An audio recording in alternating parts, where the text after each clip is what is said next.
Yoon Jeon Kim, and she is going to deliver a talk on genetic testing in inherited retinal dystrophy. Yeah. Okay, ma'am, you can start your presentation. Thank you for the kind introduction, and thank you for having me here in this wonderful joint symposium. I do like to share my video.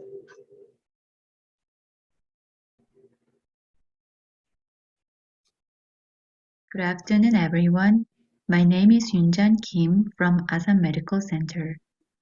I would like to thank the organizing committee for having me here in this wonderful symposium. Today, I would like to talk about genetic testing in inherited retinal dystrophy. Current AAO and European guidelines recommend genetic testing for all patients with IRDs. However, it is not simple because of the diversity and complexity of IRD genetics. As next-generation sequencing (NGS) has developed, sequences for multiple target genes can be read simultaneously, and this offers more effective methods for the molecular analysis of multigenetic disorders such as IRDs. In our center, we have a virtual panel which is consisted of 595 genes associated with ocular function and development. According to the phenotype, IRD patients were grouped as RP, cone rod macular dystrophy, LCA, and vitreoretinopathy, and selected genes were primarily interpreted. These are the results of genetic analysis conducted on patients with a phenotype of RP. A total of 279 proband subjects were included, and we were able to identify the causative gene in about 60% of cases. And in order of frequency, the causative genes were EYS, USHA2A, and PD6B. Genetic testing in IRDs can have the following benefits. First, disease course and prognosis can be predicted through genotype and phenotype correlation, which can help patients plan and manage their lives. Based on our database, we analyzed the clinical manifestations of major RP causative genes. These are the fundus, autofluorescence, OCT, and visual field testing results according to the aging of patients with EYS mutation. You can see coarse pigmentation, which is mainly observed in autosomal dominant inheritance pattern, progress with aging around the major vascular arcade, in this autosomal recessive inheritance gene. In the patients with the PD6B variants, significant degeneration can be found at a rather young age, and cystoid macular edema was frequently observed in about 50% of patients.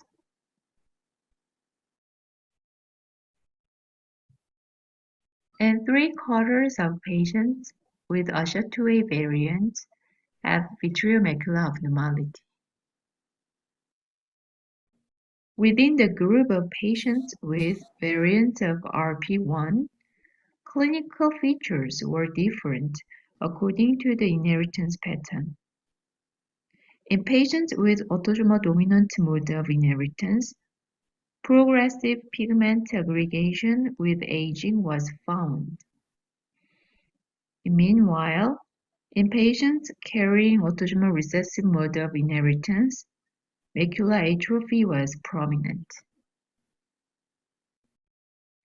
The causative gene was significantly different according to the age which symptoms first appeared. In the case of the first symptoms before the teens, PD6B was the most common gene. And in the case of the first symptom after the 40s, ASHA2A was the most common gene. And in other cases, the EYS gene mutation was mostly seen.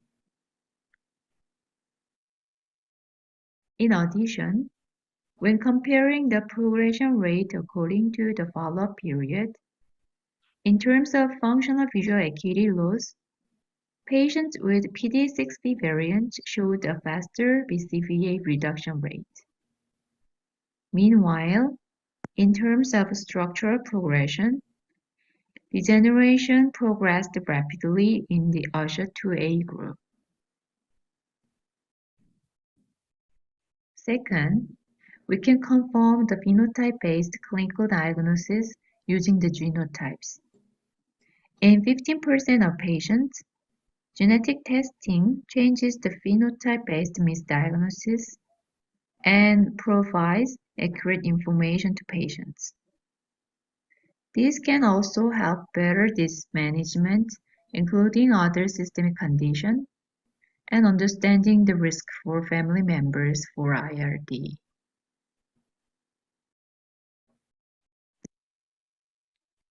If you see these patients in the clinic, RP would be one of the most probable diagnoses.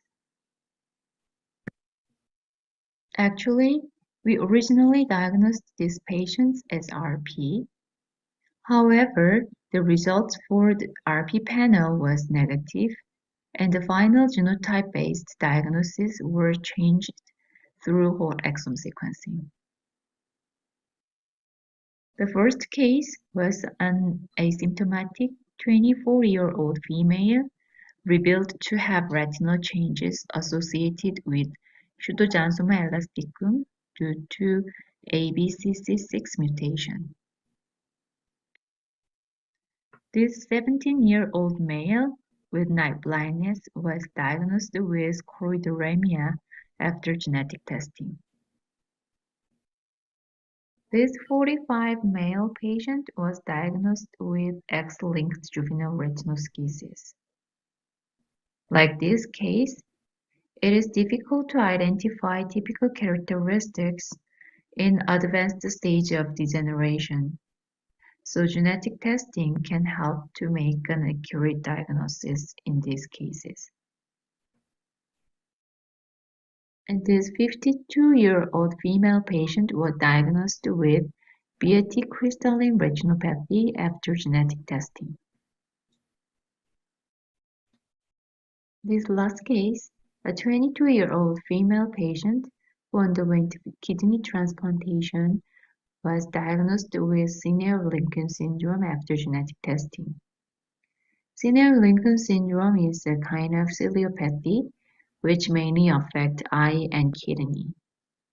So after the genetic testing, we can tell the cause of renal dysfunction as well as ocular problem.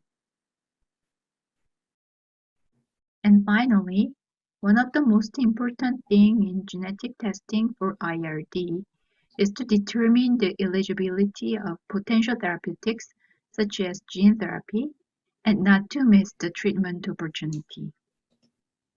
And it can provide the natural history as the reference for control group in gene therapy. And it can be applied for developing the animal models and the novel therapeutics. The eye has many properties that are good for applying gene therapy. It is an immune-privileged organ and has an easy surgical approach and good evaluation tool for subsequent anatomical evaluation. And by acting on a postmyotic cell through the subretinal space, therapeutic levels can be achieved with a small amount of factor.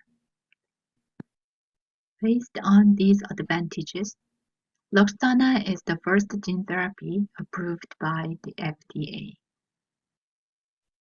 These are many other gene therapy clinical trials currently being conducted, and we ophthalmologists have an obligation to screen the patient whether he is eligible for gene therapy before his disease is too advanced.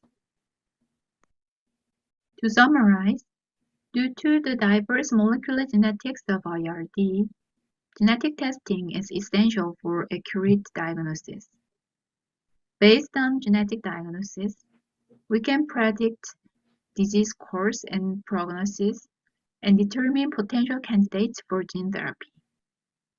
In addition, these results are the basis for developing and evaluating the efficacy of future therapeutics. Thank you for your attention.